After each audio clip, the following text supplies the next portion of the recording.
எல்லா முருகர் கோயில்லையும் யார் இருக்காங்களோ இருக்கா இவன் இருக்கிறான். இதே மங்கி சங்கி நிறைய பேர் இப்போ வீடியோவில் பார்த்து 2 பேர் ஒரே மாதிரி இருக்குன்னு ஓட்டுவீங்க. வேணாம், உன்னை காட்டுறதுனால எனக்கும் பிரச்சனை இருக்கு. ஓகே, ஃபைனலாக இப்போ நான் கீழே இறங்க போகிறேன். முடியலங்க, டெய்லி காலையிலையும் சாயங்காலம் இப்படி ஏறி இறங்கினேன் ஒரு 2 கிலோ 1 கிலோ குறையும். ஆனால் செம்ம வியூ, இங்கிருந்து மலேசியாவே தெரியுது. ட்வின் டவர்ஸ் தெரியுது. தென் வந்து அந்த ஏஷியாவோட செகண்ட் டாலஸ்ட் பில்டிங், அந்த அந்த பில்டிங்கும் தெரியுது. இங்கிருந்து பாருங்க, மொத்த பாதி மலேசியாவும் தெரியுது. அப்படியே அந்த பக்கம் மலை வரைக்கும் தெரியுதுங்க.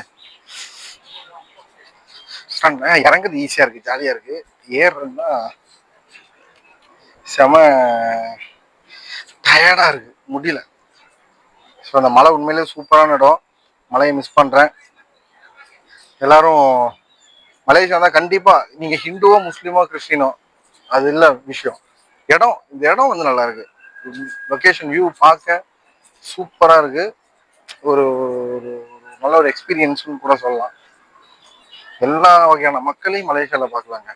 சூப்பருங்க, அது என்னமோ உண்மைதான். இங்கிருந்து பார்த்தாலும் எங்கிருந்து பார்த்தாலுமே அந்த முருகர் சிலை வந்து ரொம்ப பெருசா தான் தெரியுது. அங்க கீழே இருந்து பார்த்தாலும் பெருசா தான் தெரியுது, மேல இருந்து பார்த்தாலும் பெருசா தான் தெரியுது.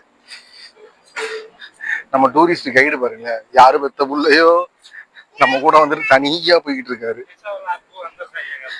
நீங்களும் அடுத்து யாராவது புக் பண்ணி அவரை கூட்டு வந்து இதே மாதிரி நடக்க விட்டுருங்க.